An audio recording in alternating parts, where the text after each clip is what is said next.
गंगापुर गांव की धूप खिली सुबहें और शामें अक्सर दो युवाओं की हंसी से गूंजा करती थी।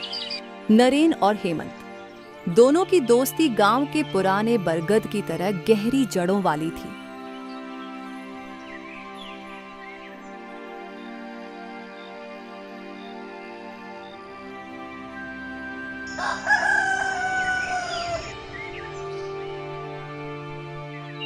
एक सर्दियों की रात आसमान बरस पड़ा, जैसे कोई क्रोधित देवता अपनी सारी शक्ति लुटा रहा हो। लगातार 3 दिनों तक हुई मूसलाधार बारिश ने सब कुछ तबाह कर दिया।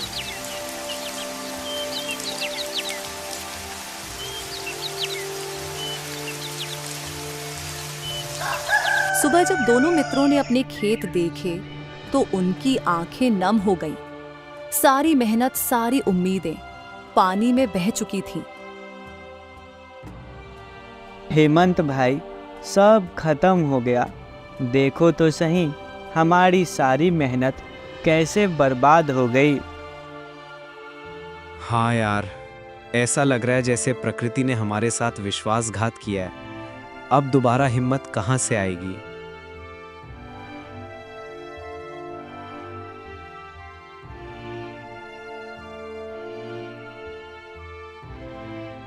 कई दिनों तक दोनों उदास बैठे रहे। फिर एक शाम हेमंत के मन में एक विचार कौंधा। सुनो नरेन, सर्दियों का मौसम है, लोग गर्मा गर्म चाय और पकौड़े के लिए तरसते हैं। क्यों ना हम एक छोटी सी दुकान खोले। अरे वाह, यह तो बहुत बढ़िया विचार है, लेकिन पूंजी कहाँ से लाएंगे? मजबूरी में नरेन ने ठाकुर सूर्यवान सिंह से अपनी जमीन गिरवी रखकर कर्ज लिया। ठाकुर एक कुटिल व्यक्ति था जो हमेशा गरीब किसानों की जमीन हड़पने के मौके की तलाश में रहता था। लो, ये रहा तुम्हारा कर्ज, लेकिन याद रहे, अगर समय पर नहीं चुकाया तो जमीन हमारी हो जाएगी।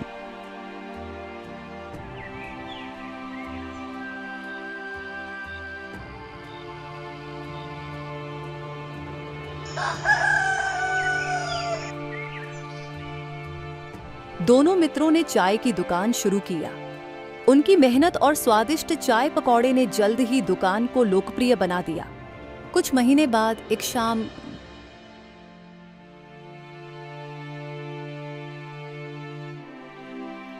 हेमंत, देखो, हमने इतना ज्यादा पैसे बचा लिए हैं कि अब हम ठाकुर का कर्ज आसानी से चुका लेंगे और मेरी जमीन मुझे वापस भी मिल जाएगी। हाँ, ये तो बहुत अच्छा होगा।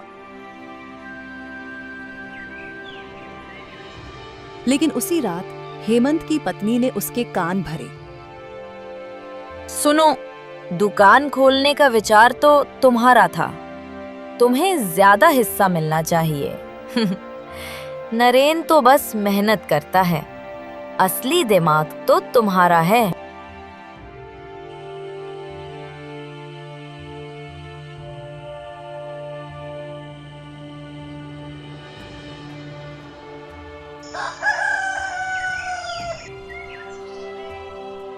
अगली सुबह जब नरेन दुकान पर पहुंचा तो हेमंत और सारी बचत गायब थी।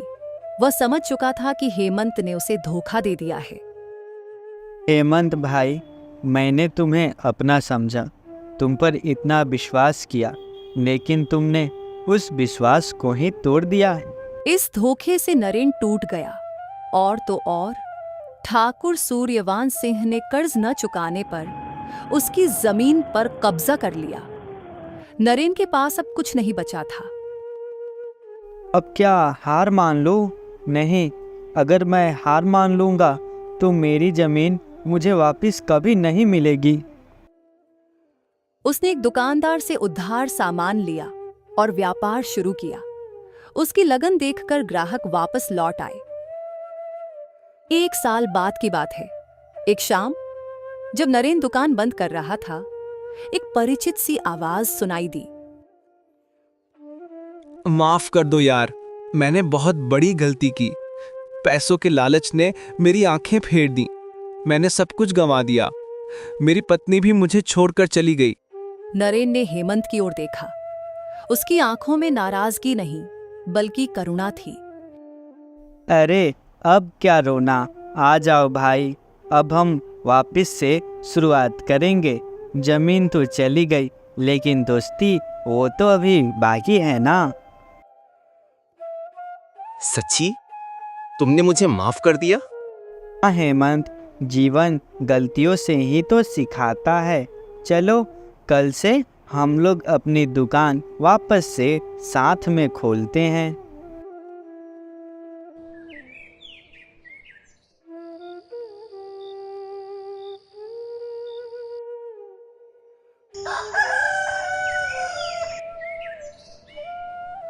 और इस तरह गंगापुर गांव की उस दुकान में फिर से वही पुरानी हंसी गूंजने लगी।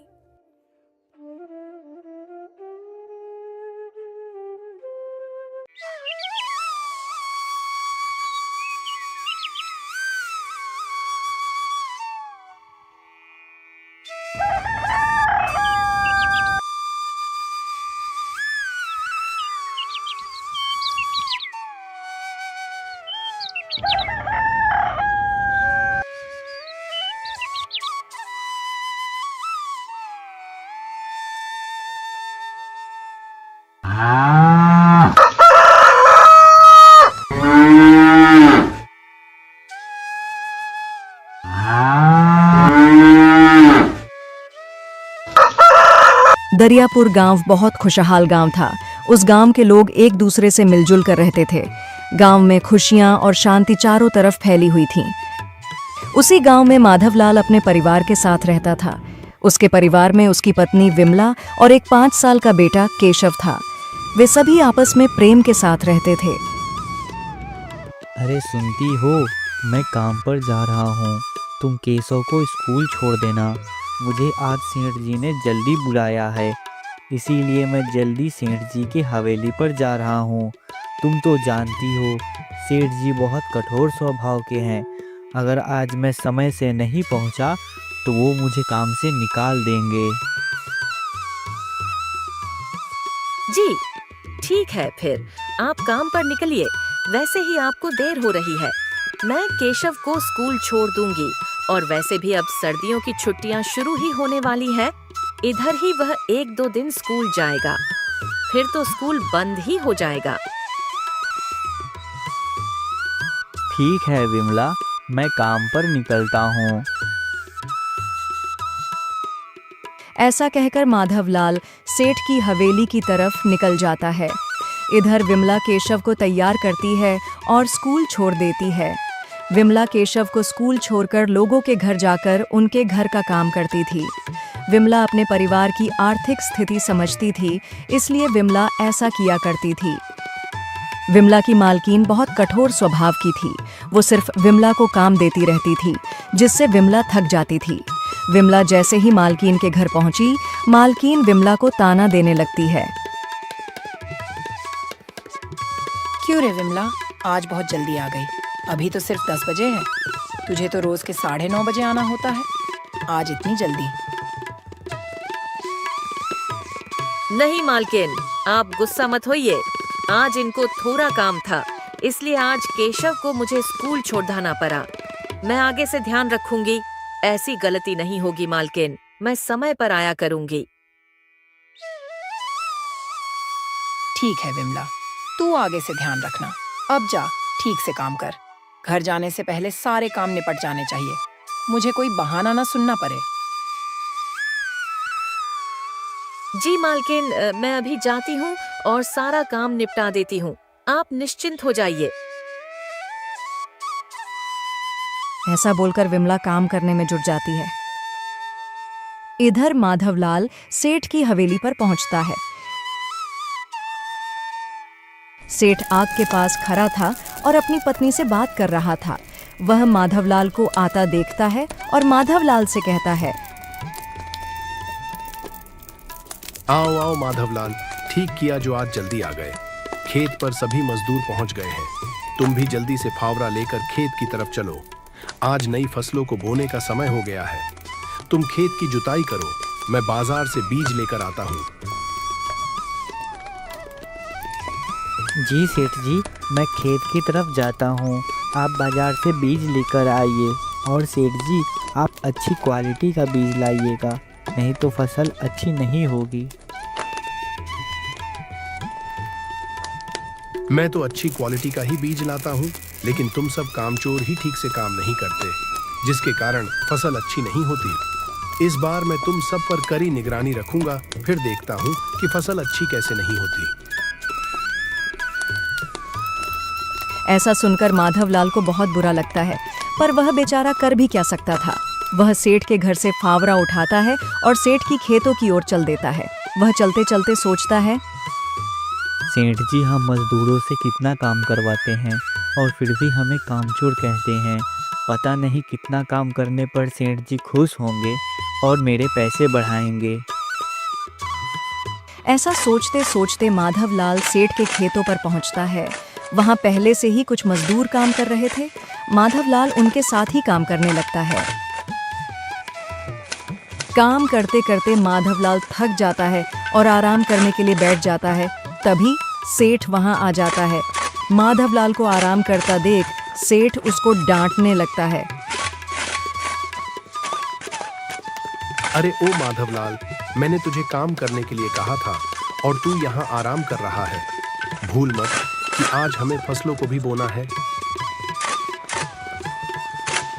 नहीं नहीं सेठ जी, मैं अभी काम ही कर रहा था, थक गया तो थोड़ी देर आराम करने लगा। अच्छा, तू मुझे मत समझा, जल्दी से काम खत्म कर, ज्यादा देर मत कर। माधवलाल इसके बाद काम में जुट जाता है। इधर बिमला अपने मालकिन का काम सारा निपटा देती है। मालकिन, मैंने सारा काम निपटा दिया। मैं अब घर के लिए निकलती हूँ। केशव भी अब घर आ गया होगा। अच्छा, सारा काम निपटा दिया, ठीक है, फिर तुम घर के लिए निकलो। विमला मालकिन से बोलकर अपने घर के लिए निकलती है। जब वह अपने घर पहुंचती है तो देखती है केशव निराश बैठा है। उसे कुछ समझ नहीं आया। वो केशव के पास जाती है और उससे पूछती है, अरे मेरा राजा बेटा, ऐसे निराश क्यों बैठा है? किसी ने कुछ बोल दिया क्या मेरे राजकुमार को? माँ, तुम कब आई? अच्छे से तो आई। बाहर बहुत ठंड है, दोपहर में बारिश भी हुई थी। मैं तो अभी अभी आई, लेकिन तुम ऐसे उदास क्यों बैठे हो? कहीं तुम्हारी तबीयत तो खराब नहीं है? नहीं, मैं तो उदास नहीं बैठी, ना ही मेरी तबीयत खराब है। मैं तो जैसे रहता हूँ वैसा ही हूँ। नहीं, तुम झूठ मत बोलो। जल्दी बताओ क्या हुआ है? तुम्हें किसी ने डांटा तो नहीं? कहीं तुम गिर तो नहीं गए? माँ, सारे बच्चे पतंग से खेल रहे हैं, लेकिन मेरे पास ना ही पतंग है और ना ही मांझा। माँ, मैं और बच्चों की तरह क्यों नहीं खेलता? आप लोग मुझे पतंग और मांझा क्यों नहीं खरीद कर देते? केशव बेचारा नादान था। उसे अपने घर की आर्थिक स्थिति का ठीक से अंदाजा नहीं था। विमला ऐसा सुनकर थोड़ा चिंता में पड़ जाती है। वह खुद को संभालती है और केशव से बोलती है, नहीं नहीं बेटा, तुम ऐसा क्यों सोचते हो? तुम तो मेरे राजा बेटे हो, तुम्हें पतंग चाहिए। रुको, आज जब तुम्हारे पापा घर आएंगे तो मैं उनसे बात करूंगी और तुम्हारे लिए पतंग और मांझा मंगवा दूंगी। माँ, सच में तुम पापा से पतंग लाने के लिए कहोगी? हाँ हाँ, क्यों नहीं। मैं अपने राजा बेटे के लिए उसके पापा से जरूर बात करूंगी और उनको पतंग लाने को भी कहूंगी। विमला के ऐसा कहने पर केशव बहुत खुश हो जाता है, लेकिन विमला यह जानती थी कि बच्चे की जिद पूरी करना मुश्किल है। शाम होते ही जब माधवलाल घर लौटता है, तब विमला माधवलाल को सारी बातें बताती है। माधवलाल यह सब सुनता है, फिर विमला से बोलता है, विमला, तुम तो जानती हो, इतना मेहनत करने के बाद भी हम लोग घर का खर्च बड़ी मुश्किल से उठा पाते हैं। इसमें भी हमारे बच्चे की ये छोटी सी इच्छा, अगर हम लोग ये इच्छा पूरी नहीं कर पाए तो कैसे माँ बाप हैं हम लोग। देखिए, निराश मत होइए। मैंने कुछ पैसे बचा कर रखे हैं, आप उसे ले लीजिएगा और केशव के लिए पतंग ले आइएगा। वो अभी बच्चा है और बच्चों के जैसे उसे भी खेलने का और पतंग उड़ाने का मन करता है। हमारी गरीबी उसके सपने के बीच नहीं आनी चाहिए।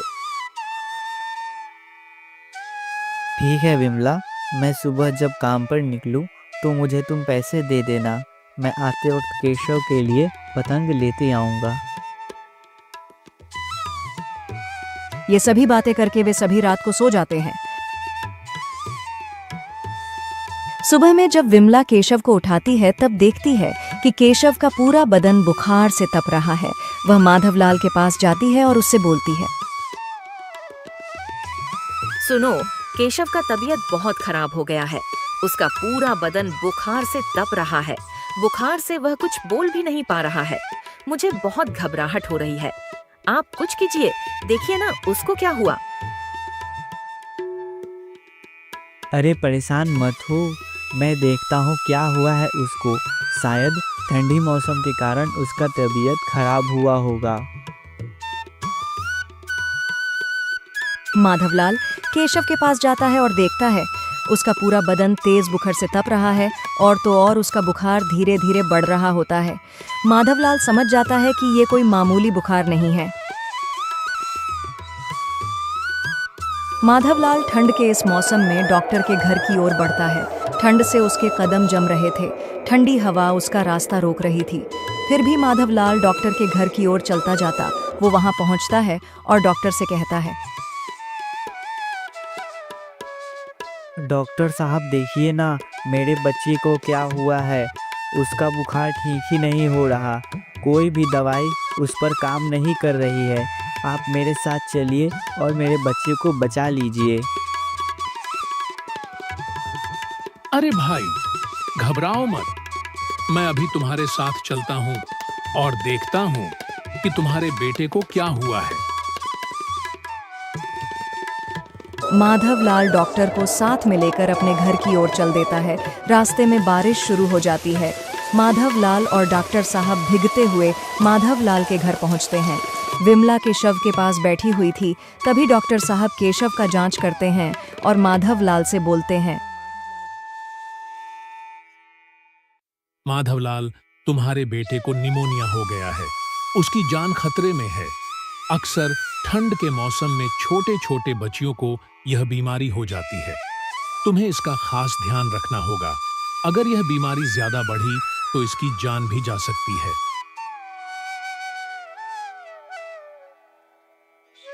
माधवलाल ऐसा सुनकर दुखी हो जाता है। वह डॉक्टर को पैसे देता है जो विमला ने केशव के पतंग के लिए रखी थी। अब उनके पास कोई भी जमा पूंजी नहीं थी। वह निराश होकर बैठ जाता है और बोलता है, हे विधाता, तू यह मेरी कैसी परीक्षा ले रहा है। मेरी गरीबी मेरे बच्चे को मुझसे अलग कर देगी। अब तू मुझसे और परीक्षा मत ले। मेरे बच्चे को मुझसे अलग मत कर। नहीं नहीं, ऐसा मत कहिए। हमारे बच्चे को विधाता हमसे नहीं छिनेंगे। हम लोग इसका अच्छे से देखभाल करेंगे।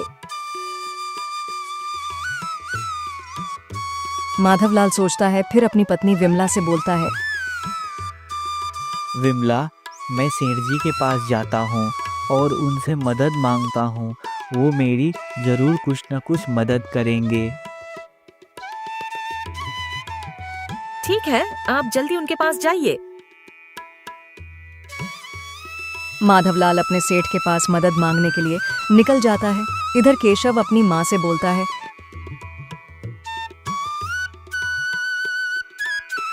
माँ, मुझे बहुत जोर से भूख लग रही है। मुझे कुछ खाने को दो ना। हाँ बेटा, क्या खाओगे? घर में मैंने अभी कुछ भी नहीं बनाया है। तुम बोलो, तुम्हें क्या खाने का मन है?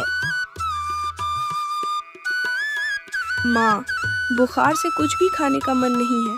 आप मुझे मैगी बनाकर खिलाओ ना। मैगी बुखार में बहुत अच्छी लगती है। आप मैगी बनाओ ना, मुझे मैगी खिलाओ ना। बेटा, तुम्हें मैगी खाने का मन है? मैं अभी पास वाले दुकान से मैगी लाती हूँ। मैं उसे बहुत चटपटी बनाऊंगी और तुमको खिलाऊंगी। तुम आराम करो, मैं अभी मैगी लेकर आती हूँ। ठीक है माँ, मैं आराम करता हूँ। आप मैगी लाने जाइए और ध्यान से जाइएगा। विमला मैगी लाने के लिए घर से निकल जाती है। इधर माधवलाल सेठ के घर पहुंचता है और सेठ जी से बोलता है, सेठ जी मेरी मदद कीजिए, आपके सिवा मेरी मदद अभी कोई नहीं कर सकता। कुदरत का कहर मेरे ऊपर ही बरस रहा है। आप मेरी मदद कीजिए, मेरे बच्चे को बचा लीजिए। माधवलाल, क्या हुआ? तू ऐसा क्यों बोल रहा है? तुझे क्या हुआ? तुझे क्या मदद चाहिए? माधवलाल सारी बातें सेठ को कह सुनाता है कि कैसे उनके बच्चे की जान खतरे में है और वह कभी भी उसकी जान जा सकती है। सेठ माधवलाल की बातों को बड़ी ध्यान से सुनता है। सेठ माधवलाल की हालत समझ रहा था। सेठ इस मुश्किल परिस्थिति में भी अपनी लालच के बारे में सोच रहा था। वह माधवलाल की छोटी सी जमीन को हड़पना चाहता था। सारी बातें सुनने के बाद सेठ बोलता है, माधवलाल, तुझ पर तो बहुत बड़ा दुहक का पहाड़ टूट पड़ा है। तेरे बच्चे की जान तो खतरे में है, लेकिन तू एक काम कर, मेरे पास कुछ पैसे हैं, उन्हें तू ले ले और अपने बच्चे का ठीक से देख रेख कर।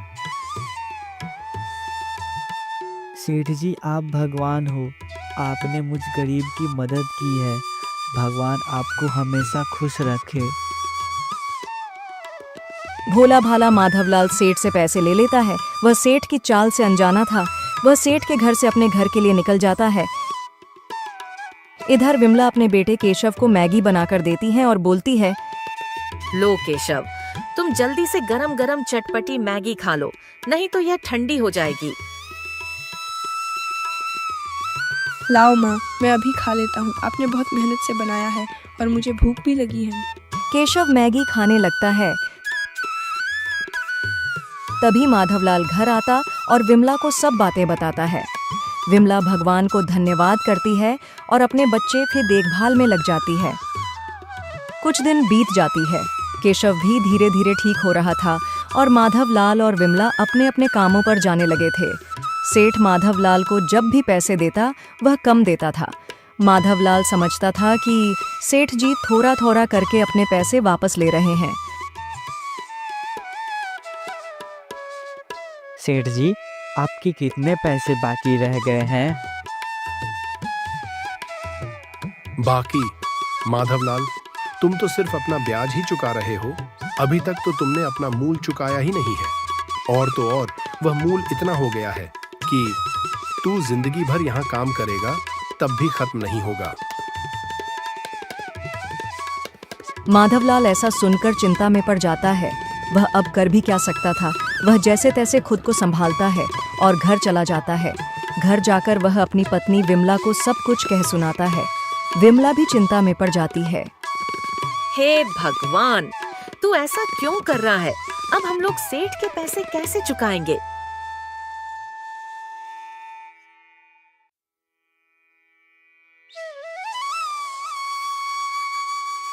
अगले दिन माधवलाल जब सेठ के घर जाता है तब सेठ माधवलाल से बोलता है, माधवलाल सुन, आज तुझे रेलवे स्टेशन जाना होगा। आज मेरा बेटा घर आ रहा है। वो बहुत दिनों बाद यहाँ आ रहा है। उसे घर का रास्ता पता नहीं होगा। तुझे उसे घर लाना होगा। ठीक है सेठ जी, मैं छोटे सेठ को रेलवे स्टेशन से घर ले आऊंगा।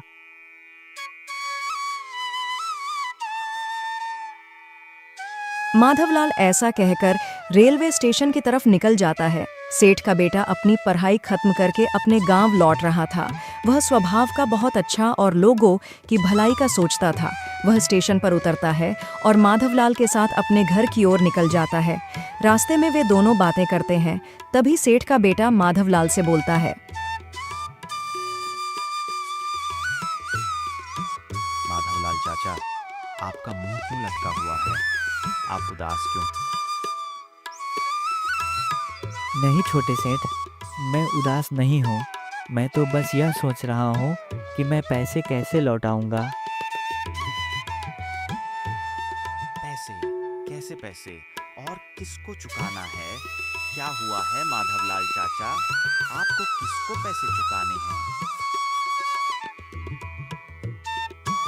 माधवलाल सारी बातें सेठ के बेटे को कह सुनाता है। सेठ का बेटा सारी बातें बहुत ध्यान से सुनता है। वह अपने पिता की हरकतों से अनजाना था। वह जब अपने पिता के हरकतों के बारे में जानता है तो उसे बड़ा आश्चर्य होता है। वह सारी बातें सुनकर माधवलाल से कहता है,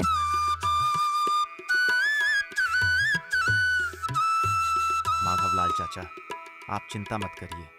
मैं जब घर पहुंचूंगा तब मैं पिताजी से बात करूंगा और आपके इस समस्या का समाधान निकालूंगा। माधवलाल और सेठ का बेटा जब घर पहुंचते हैं तब सेठ अपने बेटे का स्वागत करता है और बोलता है,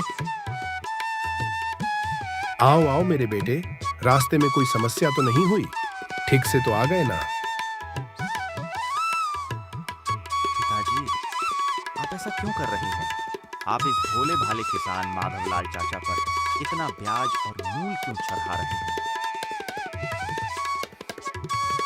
बेटे, तुम मेरे व्यापार में मत पड़ो। तुम घर के अंदर चलो और आराम करो। इन सब का हिसाब मैं देख लूंगा। नहीं पिताजी, आप अभी माधवलाल चाचा का ब्याज और मूल माफ कीजिए। उन्होंने आपके पैसे थोड़ा थोड़ा करके चुका दिया है। सेठ के समझाने पर भी सेठ का बेटा नहीं मानता। वह अपनी जिद पर अड़ जाता है। वह अपने पिता की एक भी नहीं सुनता और अंत में सेठ के हिसाब किताब को देखता है। हिसाब किताब में सेठ ने अपने सारे मजदूरों और नौकरों पर कर्ज चढ़ा रखा था। यह सब देखकर सेठ का बेटा सोच में पड़ जाता है और बोलता है, ये सब क्या है पिताजी? आप गरीबों का खून चूस रहे हैं। आप अपने सभी नौकरों पर ऐसा जुल्म कर रहे हैं। मैं आपको इस किए की सजा दिलवा कर रहूंगा। मैं अभी पुलिस को बुलाता हूँ। ऐसा सुनकर सेठानी अपने बेटे को समझाती है और कहती है, नहीं बेटा, तू ऐसा मत करना। वो तेरे पिता है। अगर तू ऐसा करेगा तो समाज में बड़ी बदनामी होगी। बेटे, तू अपने पिता को माफ कर दे। वो अब ऐसा नहीं करेंगे। तू उन्हें पुलिस के हवाले मत कर। सेठ का बेटा अपनी माँ के मुंह से ऐसी बातें सुनकर रुक जाता है। सेठ को अपने किए का पछतावा होता है। वह अपने बेटे से कहता है, बेटे, मैंने अब तक बहुत गलत किया है। मैं अब आगे से ऐसा नहीं करूंगा। मेरे बेटे, तू मुझे माफ कर दे। सेठ को अपने के पर पछतावा होता है। उसे अपनी गलती का एहसास होता है। वह समझ जाता है कि यह लालूच उसे और उसके बेटे को उससे अलग कर देगी।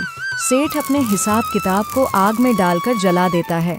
सारे नौकर और माधवलाल यह सब देखकर खुश हो जाते हैं और सेठ के बेटे से बोलते हैं, छोटे सेठ जी, आपका बहुत बहुत धन्यवाद। आप नहीं जानते आपने इस गरीब पर कितना बड़ा उपकार किया है।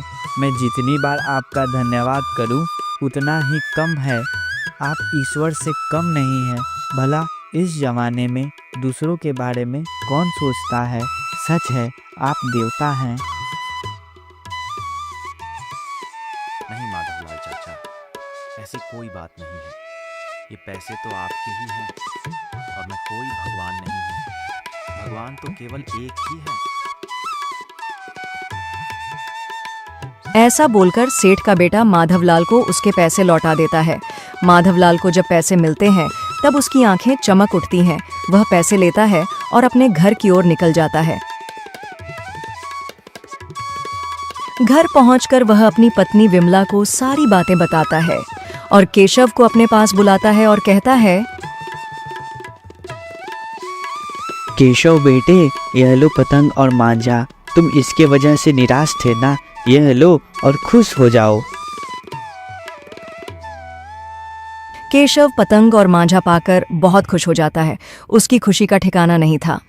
दोस्तों, आपको यह कहानी कैसी लगी हमें कमेंट में बताइए और हमारे चैनल को सब्सक्राइब करके बेल नोटिफिकेशन ऑन कर लें।